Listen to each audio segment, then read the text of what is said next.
ஞானானந்தமயம் தேவம் நிர்மலஸ்படியாகிருதியும் ஆதாரம் சர்வ வித்யானாம் ஹயக்ரீவம் பாஸ்மகே. நேயர்கள் அனைவருக்கும் அஸ்ட்ரோ கேஎஸ் ஐயங்காரின் பணிவான நமஸ்காரங்கள். வருட பலன் 2025 1/1/2025 ஆங்கில புத்தாண்டு. இந்த வருஷம் புதன்கிழமை அன்னைக்கு ஒரு பெரிய ஏற்றத்தோடு பிறக்கிறது. பொதுவாகவே பார்த்தீங்கன்னா நம்ம தமிழ் வருட பிறப்பு தான் பெரிய விஷயமாக கொண்டாடுவோம். இருந்தாலும் இந்த கேலண்டர் இயர்ன்றது எது கொண்டாடுறது அப்படின்னா, எல்லா விதமான உலக நாடுகள் எல்லாமே இந்த கேலண்டர் இயரை தான் முக்கியமாக உபயோகப்படுத்துறதுனால நம்ம இந்த கேலண்டர் இயரை கொண்டாடுறோம். புதன்கிழமை பிறக்கிறது. உத்திராட நட்சத்திரம் மிகவும் ஏற்றம். அதுவும் புதனும் சூரியனும் 9ஆம் இடம் அப்படின்னு சொல்லக்கூடிய தனுசுல பாக்யஸ்தானத்தில் உட்காந்துருக்கிறது பெரிய விசேஷம். இந்த வருஷம் பிறக்கும் பொழுது என்னென்ன கோல்சாரம் இருக்குது அப்படின்றத பார்க்கலாம். இந்த வருஷத்தில் எந்தெந்த மாற்றங்கள் இருக்குது, அதாவது மெதுவாக செல்லக்கூடிய கிரகங்கள் என்ன மாற்றங்கள் இருக்குது, இந்த வருடத்தில் இந்தியாவினுடைய ஒரு சில முக்கியமான பலன்கள் எப்படி இருக்கும் அப்படின்றதையும் பார்ப்போம். முதல்ல இந்த வருஷத்தினுடைய கோல்சாரம் ஆரம்பிக்கும் பொழுது என்ன அப்படின்னு பார்க்கும்பொழுது, ரிஷப ராசியில் குரு வக்கரகதியில், கடக ராசியில் செவ்வாய் வக்கரகதியில், கன்னி ராசியில் கேது, தனுசு ராசியில் சூரியன் புதன் மற்றும் சந்திரன், கும்ப ராசியில் சனி மற்றும் சுக்கிரன், மீன ராசியில் ராகு. இந்த மாதிரியான காலகட்டத்தில் இந்த வருஷம் பிறக்கிறது. இந்த வருஷத்தில் பார்த்தேனால் அதாவது ராகு கேத்து பெயர்ச்சி இருக்குது. அதாவது 26/4/2025 அப்போது ராகு கேத்து பெயர்ச்சி வாக்கிய பிரகாரம். அது தவிர குரு பெயர்ச்சி 11/5/2025 அன்னைக்கு குரு பெயர்ச்சி வருது. இது ரெண்டு தான் இந்த வருஷத்தினுடைய மிக முக்கியமான பெயர்ச்சிகள். வாக்கிய பஞ்சாங்கத்தின் பிரகாரம் சனி பெயர்ச்சி அடுத்த வருஷம், அதாவது 2026 மார்ச் மாதம் வருது. ஸோ இந்த வருஷம் சனி பெயர்ச்சி வாக்கிய பஞ்சாங்கம் பிரகாரம் கிடையாது. இந்த வருஷத்தில் பார்த்தேனால் நல்ல ஒரு ஏற்றமான காலம். ஏன்னா இந்தியாவுக்கு மகர ராசின்னு சொல்லக்கூடியது, அதனால் நல்ல ஒரு ஏற்றம். 2ஆம் இடத்துல சனியும் சுக்கிரனும் சேர்ந்திருக்கிறது பெரிய விசேஷம். பண வரவிற்கு பஞ்சம் இருக்காது. இந்தியாவில் பொருளாதாரம் உயரக்கூடிய வாய்ப்புகள் மிகவும் அதிகம்.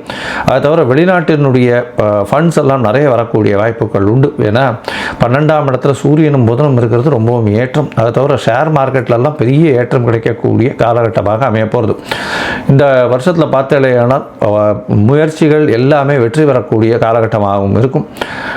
2025 ஏப்ரல் மாதத்திற்கு மேலே பார்த்தீர்களேயானால், அதாவது ராகு கேத்து பயிற்சியின் போது ராகு 2ஆம் இடத்துலையும் வரார், கேத்து 8ஆம் இடத்துக்கு போகிறார். அதனால் அதாவது ராசிக்கு 8ஆம் இடத்துக்கு போகிறார். இதன் மூலியமாக சில பிரச்சனைகள் வரக்கூடும். அதாவது இந்த கண் நோய் சம்பந்தமான பிரச்சனைகள். ஏன்னா சூரியன் வீட்டில் கேத்து இருக்கிறதும் சூரியன் 12ஆம் இடத்துல மறைகிறதும் கண் நோய் சம்பந்தமான பிரச்சனைகள் வரக்கூடிய காலகட்டமாக அமைய போகிறது. அதாவது ஏப்ரல் மேக்கு மேலே பார்த்தீங்களேனால் ஒரு சின்ன பிரச்சனை வரக்கூடிய வாய்ப்பு இருக்கும். அது தவிர பார்த்தீங்கன்னா பண வரவிற்கு பஞ்சம் இருக்காது. இந்த வருஷம் ஆர்பிஐயில் நல்ல ஒரு ஏற்றம் இருக்கும். ஷேர் மார்க்கெட் இண்டிசஸ் ஒரு 80-85,000 90,000 பாயிண்ட்டுக்கு மேலே போகக்கூடிய வாய்ப்புகள் நிச்சயமாக உண்டு. கோல்டு ப்ரைஸஸ் கொஞ்சம் அதிகமாக போகும். அது தவிர சில்வர் ப்ரைஸஸில் கொஞ்சம் ஸ்லம்ப் இருக்கக்கூடிய வாய்ப்புகள் நிச்சயமாக உண்டு. இந்த வருஷம் பார்த்தீங்கன்னா இந்த இது நேச்சுரல் டிசாஸ்டர்னு சொல்லக்கூடியது, இயற்கை பேரழிவுகள் அப்படின்னு சொல்லக்கூடியது, வெள்ளத்தினால தண்ணி மூலமாக நிறைய பேரழிவுகள் வரக்கூடிய வாய்ப்பு நிச்சயமாக உண்டு.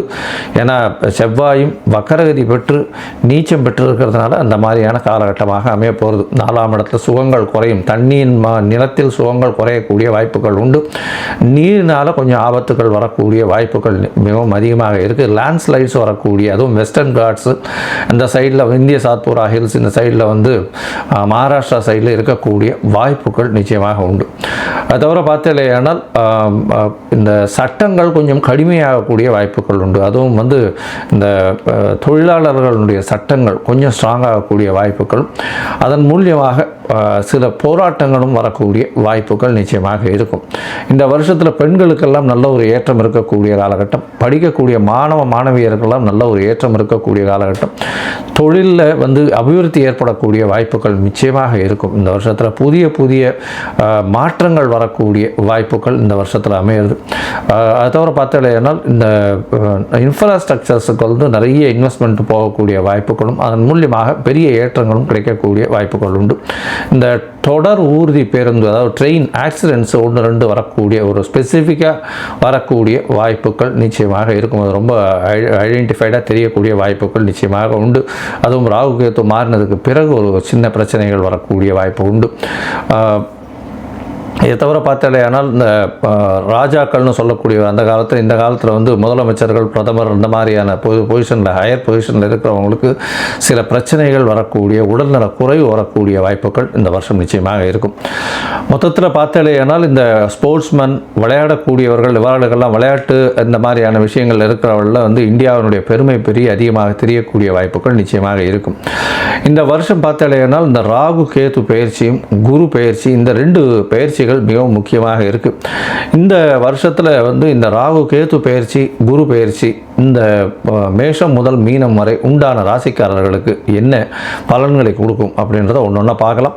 அதுக்கு முன்னாடி என்னுடைய மொபைல் நம்பர் கீழே ஸ்க்ராலிங்கில் வரும். உங்களுக்கு அஸ்ட்ராலாஜிக்கல் கன்சல்ட் தேவைப்படுமேயானால் நீங்கள் வந்து என்னை காண்டாக்ட் பண்ணுங்க. உங்களுடைய date, time, place of birth, அதை தவிர உங்களுடைய பெயர், உங்களுடைய தாய் தகப்பனார் பெயரை நீங்கள் அனுப்புங்க. என்னுடைய கட்டணம் என்னன்னு சொல்கிறேன்.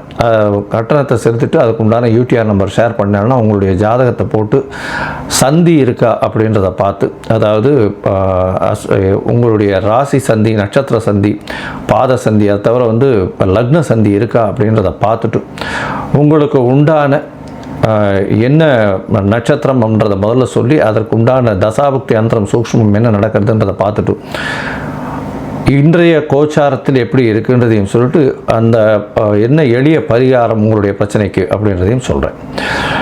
பொதுவாகவே நான் பார்த்த ஜாதகத்தில் பார்த்தேன்னா ஒரு 50 விழுக்காடுக்கு மேலே வந்து அவளுடைய நட்சத்திரமே சரியாக தெரியாமல் இருக்கா. 3ஆம் பாதம் சித்ரா நட்சத்திரம் 4ஆம் பாதத்தில் இருப்பாள், இல்லை 2ஆம் பாதத்தில் சித்ரா நட்சத்திரம் கன்னியா ராசின்னு சொல்லிட்டு இருப்பாள், அவளுக்கு வந்து துலா ராசியில் இருப்பாள். இந்த உடைந்த நட்சத்திரங்கள் இருக்கக்கூடிய ராசிகள் எல்லாமே வந்து அவள் வந்து முதல் ராசியா அடுத்த ராசியா அப்படின்றதே தெரியாமல் கொஞ்சம் கஷ்டத்தில் இருக்கா. மோஸ்ட் ஆஃப் த பீப்புள், அதாவது விசாக நட்சத்திரம்னு சொல்லுவாள், துலா ராசின்னு பண்ணிட்டு இருப்பா, பார்த்தா விருச்சிக ராசியாக இருக்கும். அந்த மாதிரியான விஷயங்கள் மூலியமாக உங்களுக்கு இப்போ நடக்கிறது நல்ல தசை நீங்கள் நினச்சிட்டு இருப்பீங்க. ஆனால் தசை வந்து உங்களுடைய லக்னத்துக்கு ஏற்ற தசையாக இருக்காது. அந்த மாதிரியான பிரச்சனைகள் மூலியமாக உங்களுக்கு என்ன நடக்கிறதுன்னு தெரியாத அளவுக்கு, எதை பிளான் பண்ணலான்னு தெரியாத அளவுக்கு இருப்பீங்க. ஸோ உங்களுடைய ஜாதகத்தை அனுப்புங்க, சந்தி இருக்கா என்ன எதுன்றதை பார்த்துட்டு அதற்கு ஏற்ற மாதிரி நான் பலன் சொல்கிறேன். இப்போது இந்த 2025 மேஷம் முதல் மீனம் வரை உண்டான பலன்கள் ஒன்றா பார்க்கலாம். கும்பம், அவிட்டம், சதயம், போரட்டாதி, இந்த 3 நட்சத்திரம் 9 பாதங்களை கொண்ட ராசி. ராசியின் அதிபதி அப்படின்னு சொல்லக்கூடியவர் சனி பகவான் ராசியிலேயே இருக்கார். இந்த வருஷம் பார்த்தாலேயானால் ராசியிலேயே சனி பகவான் இந்த என்டையர் இயர் இருக்கார். இதனால் வந்து சனி பகவானுக்கு பிரீத்தி பண்ணுறது ரொம்பவும் நல்லது. கீழ்த்தட்டு மக்கள், அதாவது துப்புரவு தொழிலாளர்கள், இவாளுக்கெல்லாம் வந்து உங்களால் முடிஞ்ச உதவிகள், இரும்பு சம்பந்தப்பட்ட, தோல் சம்பந்தப்பட்ட விஷயங்கள் வாங்கி கொடுக்கறது ரொம்பவும் விசேஷம். சரி, இந்த வருஷத்தை 2 பாகமாக பிரிச்சுப்போம். 1 மே 11 வரலும் உண்டான பலன்கள், அதாவது ஜனவரியிலேருந்து மே வரலும், அதற்கு பிறகு மே 11 டிசம்பர் 31 வரலும் உண்டான காலகட்டம் அப்படின்றத பிரிச்சுப்போம். இந்த முதல் காலகட்டம், அதாவது ஜனவரி 1 மே 11 வரலும் உண்டான காலகட்டத்தில் பார்த்தாலேயானால் உங்களுடைய ராசியிலேயே சனி பகவான் இருக்கார், 2ஆம் இடத்துல ராகு இருக்கிறது, 5ஆம் இடத்துல குரு பகவான் இருக்கார், 4ஆம் இடத்துல குரு பகவான் இருக்கார். 4ஆம் இடத்துல குரு பகவான் வக்கரகதியில் இருக்கார். வக்கர நிவர்த்தி பிப்ரவரி மாதம் ஒரு 11 தேதிக்கு ஆறுது. இந்த காலகட்டத்தில் பார்த்தாலேயானால் உங்களுடைய ராசிக்கு 4ஆம் இடம் வலுத்து போகிறது. அதனால் புதிய வீடு, மனை, வாகனம் வாங்கக்கூடிய வாய்ப்புகள் நிச்சயமாக இருக்கும். எப்போது? பிப்ரவரியிலிருந்து மே மாதத்துக்குள்ளே, இந்த காலகட்டத்துக்குள்ளே புதிய வீடு, மனை வாங்கக்கூடிய வாய்ப்புகள் நிச்சயமாக இருக்கும். இந்த வருஷம் ஆரம்பிக்கும் போதே உங்களுடைய ராசியிலேயே வந்து சுக்கிரனும் இருக்கிறது பெரிய விசேஷம். 4, 9 அதிபதினு சொல்லக்கூடிய ஒரு மிகப்பெரிய யோகர் உங்களுடைய ராசியிலே இருக்கிறதுனால எடுத்த காரியங்கள் நிறைவேறும். படிக்கக்கூடிய மாணவியர்களுக்கெல்லாம் நல்ல ஒரு ஏற்றம் இருக்கக்கூடிய காலகட்டமாக அமைய போகிறது.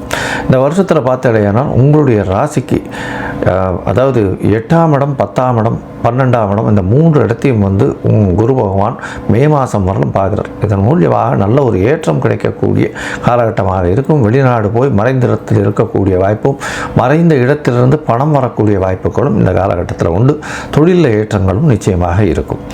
இந்த வருஷம் பார்த்தாலேயானால் உங்களுடைய ராசிக்கு 2ஆம் இடத்தில் இருக்கக்கூடிய ராகு ஏப்ரல் 26ஆம் தேதி 2025ஆம் வருஷத்தில் உங்களுடைய ராசிக்கே வந்துடுறார். அதனால் ராகுவும் சனியும் சேர்ந்து இருக்கக்கூடிய காலகட்டமாக அமைகிறது. இந்த ராகுவும் சனியும் சேர்ந்து இருக்கக்கூடிய காலகட்டம் சுபர்கள் பார்வை இல்லாததுனால உடல் நலத்தில் ரொம்ப ஜாகிரதையாக இருக்கும். மென்டல் ஸ்ட்ரெஸ் ரொம்ப அதிகமாக இருக்கக்கூடிய காலகட்டமாகவே அமையும். அதனால் ரொம்ப பொறுமையாக இருக்கிறது, எந்த ஒரு விஷயத்துலையும் பதட்டப்படாமல் இருக்கக்கூடிய காலகட்டமாக இருக்கும். எப்போது 26 ஏப்ரல்லிருந்து மே 11 வரலும் இந்த ஒரு 19 நாட்கள் ரொம்ப ஜாகிரதையாக இருக்கும். வண்டி வாகனங்களில் விபத்துக்கள் வரக்கூடிய வாய்ப்புகள் உண்டு. வண்டி வாகனங்களில் ஜாகிரதையாக போயிட்டு வாங்க. அதை தவிர பார்த்தீங்கன்னா மென்டல் ஸ்ட்ரெஸ் இருக்கும். அதை தவிர செய்யக்கூடிய வேலையில் ஆழ்ந்த கவனங்கள் இருக்கிறதுக்கு வாய்ப்புகள் நிச்சயமாக இல்லை.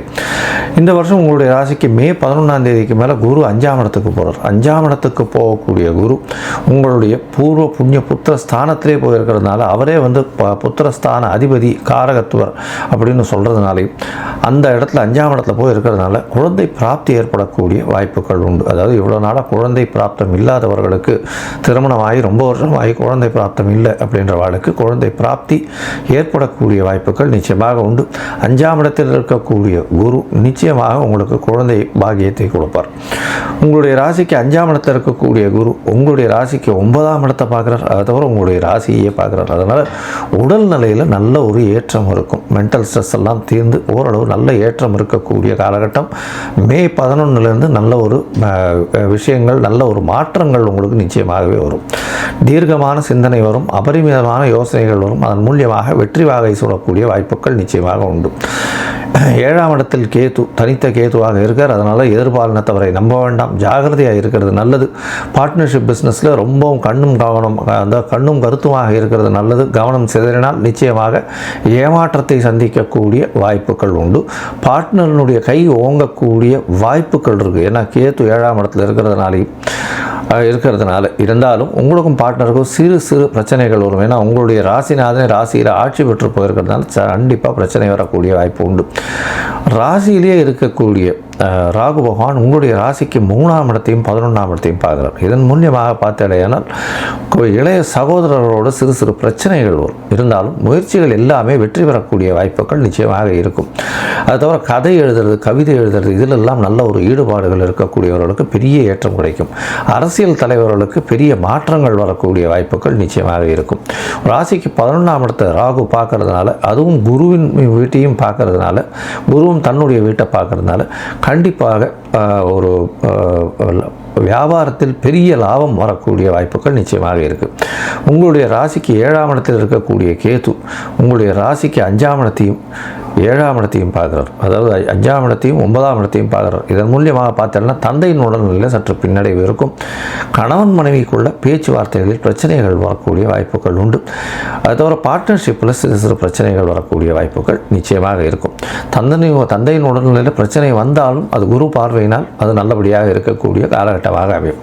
இந்த வருஷம் பார்த்தாலேயானால் அதுவும் இந்த கும்பராசிக்காரர்கள் இரும்பு சம்பந்தப்பட்ட வியாபாரம், மண் சம்பந்தப்பட்ட வியாபாரம், அயல்நாட்டு தூதுவராக இருக்கக்கூடிய IAS IPS அந்த மாதிரியான பீப்புள் இருக்கக்கூடியவர்கள், அரசியல் செல்வாக்கு பெற்றவர்கள், அதை தவிர ஆளுமையில் இருக்கக்கூடியவர்கள், கீழ்த்தட்டு மக்களை வச்சு வேலை வாங்குபவர்கள், இந்த மாதிரியான பொசிஷன்ஸ் எல்லாம் இருக்கிறவங்க, அதை தவிர என்ஜினியரிங் கான்ட்ராக்ட்ஸ் எல்லாம் எடுக்கிறவங்க, என்ஜினியர்ஸாக இருக்கிறவங்க, மெக்கானிக்கல் இன்ஜினியர்ஸ், அதை தவிர பாதாள சாக்கடை இந்த மாதிரியான விஷயங்கள், துர்நாற்றங்கள் இருக்கக்கூடிய இடங்கள், அதை தவிர கழிவு பாதைகள் செய்யக்கூடிய சர்ஜன்ஸ், அவங்களுக்கெல்லாம் பெரிய ஏற்றம் கிடைக்கக்கூடிய காலகட்டமாக இந்த வருஷம் அமைப்போகிறது. இந்த வருஷம் நீங்கள் பிரத்யங்கரா தேவியை வணங்கிட்டு அவருக்கு ஒரு பூஜை பண்ணிகிட்டே வாங்கும், நல்ல ஒரு ஏற்றம் வரும். அதை தவிர பார்த்தீங்கன்னா லக்ஷ்மி நரசிம்மரை வழிபாடு பண்ணுவோம். அது ஒரு துளசி மாலை போட்டுட்டு அட்லீஸ்ட் இங்கே இருக்கக்கூடிய ஷோலிங்கநல்லூர் போயிட்டு வாங்கும். அந்த மலை ஏறிட்டு வந்தேன்னா நல்ல ஒரு ஏற்றம் கிடைக்கக்கூடிய வாய்ப்புகள் நிச்சயமாக இந்த வருஷம் உங்களுக்கு சேரும்.